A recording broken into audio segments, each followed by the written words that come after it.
Nous allons à présent aborder le mouvement le plus général possible dans le plan, le mouvement composé dans le plan. Alors, pour ce faire, d'abord quelques petits rappels sur ce que nous avons vu auparavant. Le mouvement d'un point par rapport à un repère en translation, qui est le premier thème que nous avions abordé au tout début du cours. Imaginons un système d'axes fixes, O, X, Y, Z, et deux points A et P, repérés respectivement par les vecteurs RA et RP, et plaçons sur le point A un repère mobile X', Y', Z', centré sur A, mais toujours parallèle au repère fixe initial. Le point P est repéré dans ce repère par le vecteur RP bar A, sous-entendu donc position de P par rapport au point A, et même plus précisément par rapport au système d'axes A, X', Y', Z'. Géométriquement, nous avons la relation RP égale RA plus RP par rapport à A.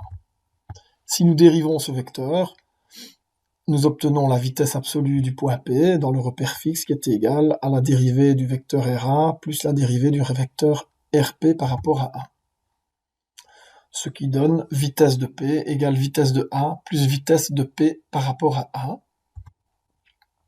Si nous dérivons encore une fois ces relations, nous obtenons les accélérations, c'est-à-dire l'accélération de P égale l'accélération de A plus l'accélération de P par rapport à A.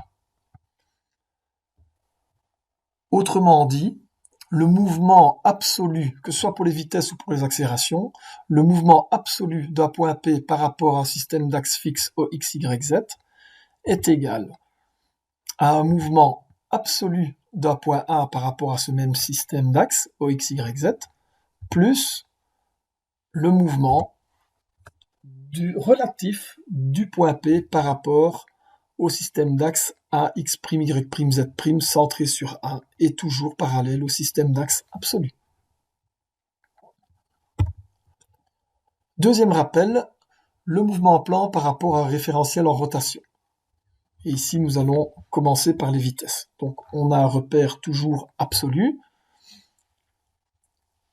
X, O, X, Y, et nous avons un autre repère indiqué ici en rouge, O, X', Y', qui lui peut tourner par rapport au repère fixe. Il tourne à la vitesse angulaire grand oméga et avec une accélération angulaire alpha. Le point P est repéré par un vecteur position R. La vitesse absolue du point P dans le repère absolu noir O, X, Y est donnée par la dérivée du vecteur position R. On a vu précédemment que cette vitesse absolue était composée de deux termes. Le premier, la dérivée relative de R par rapport au temps, plus oméga vectoriellement par R, où oméga est la vitesse angulaire du repère en rotation, donc du repère rouge. En fait, c'est comme si l'on avait un carrousel qui tourne à la vitesse angulaire oméga. La vitesse alors d'un point P, vitesse absolue, peut se voir comme la somme de deux composantes. La première, c'est la vitesse relative de P par rapport au carrousel. Donc si le point P a une trajectoire indiquée ici en pointillé rouge sur le carrousel, eh bien par rapport à ce carrousel, il y aura un vecteur vitesse relative tangent d'ailleurs à cette trajectoire en pointillé, que l'on appellera VR. Plus un deuxième terme, oméga vectoriellement par R, qui est la vitesse d'entraînement du carrousel, c'est-à-dire, on a remarqué que oméga vectoriellement par R, c'est une vitesse de rotation d'un point autour d'un autre. En l'occurrence ici, c'est la vitesse du point P' qui est collé sur le carrousel. Cette vitesse d'entraînement est bien sûr perpendiculaire au vecteur R, puisque c'est une vitesse de rotation du point P' collé sur le carrousel.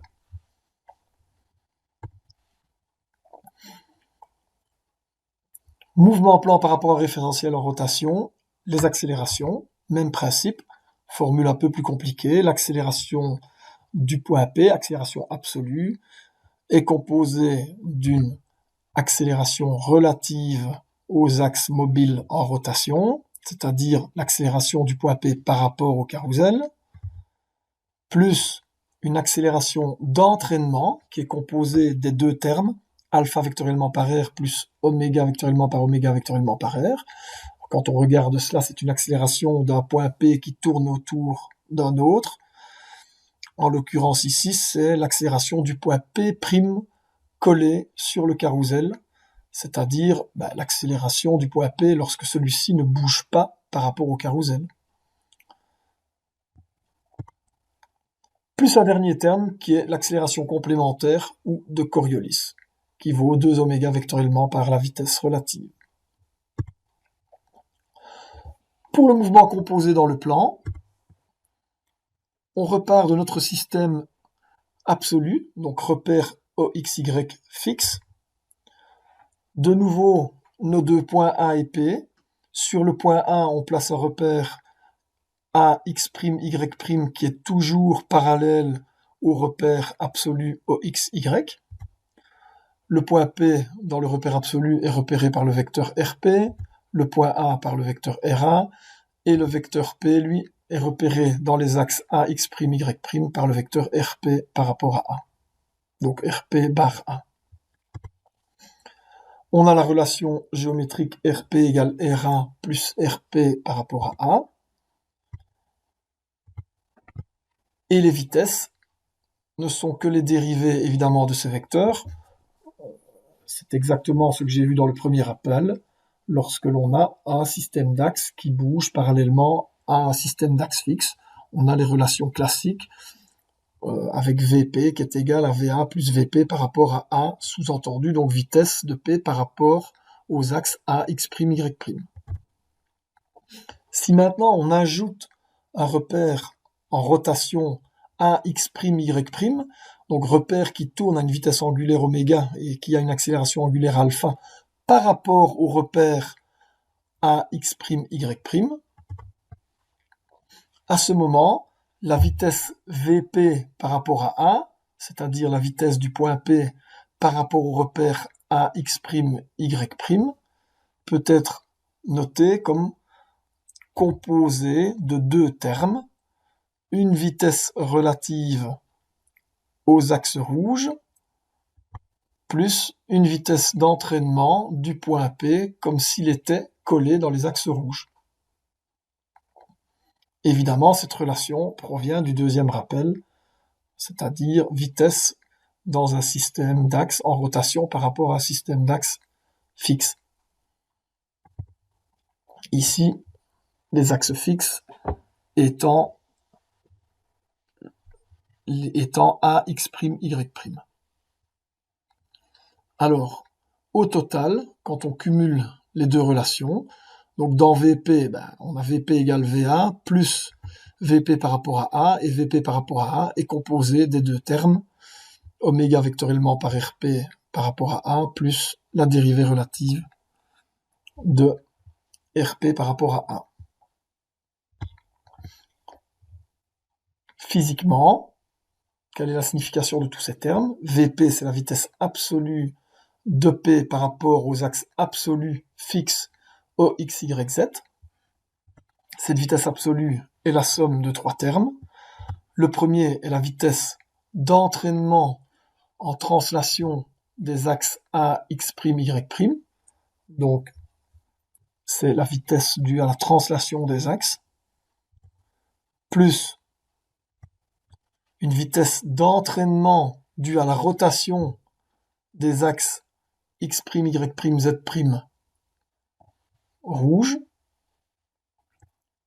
plus une vitesse relative aux axes rouges AX', Y'. En fait, les deux premiers termes représentent la vitesse d'un point P' collé dans les axes rouges. C'est donc la vitesse du point P' collé dans les axes rouges par rapport aux axes absolus noirs. c'est équivalent au mouvement plan d'un corps rigide. Si le point P ne pouvait pas bouger par rapport aux axes rouges, eh bien, on aurait l'équivalent d'un corps rigide AP, et cette vitesse, enfin, ces deux termes VA plus oméga vectoriellement par RP par rapport à A, représenteraient la vitesse d'un point P d'un corps rigide.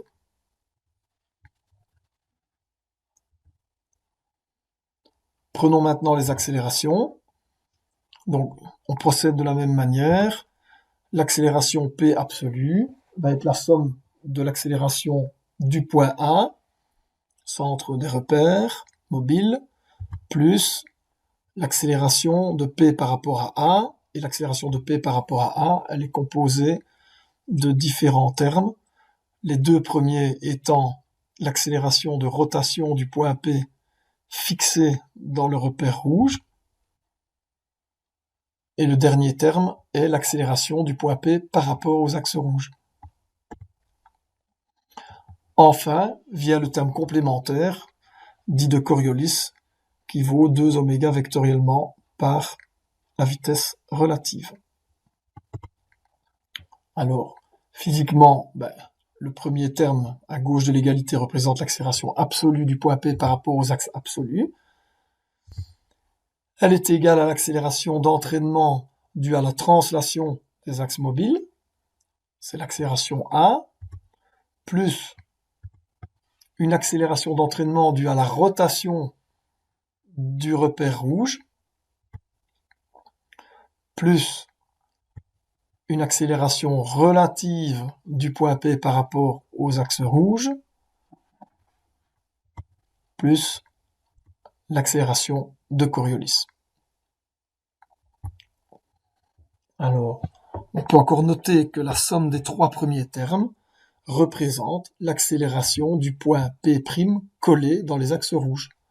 Encore une fois, c'est l'accélération d'un point P comme s'il appartenait à un corps rigide. Si le point P est collé dans les axes rouges, on a simplement un corps rigide AP en rotation, et donc on retrouve la formule des corps rigides. Les deux termes verts, eux, représentent l'accélération du point P' collé dans les axes rouges par rapport aux axes A, X', Y'. C'est donc l'accélération de rotation de P autour de A dans les axes X', Y', toujours parallèles aux axes absolus. La somme des trois termes, elle, représente l'accélération d'entraînement du point P' collé dans les axes rouges, mais tout cela par rapport aux axes absolus.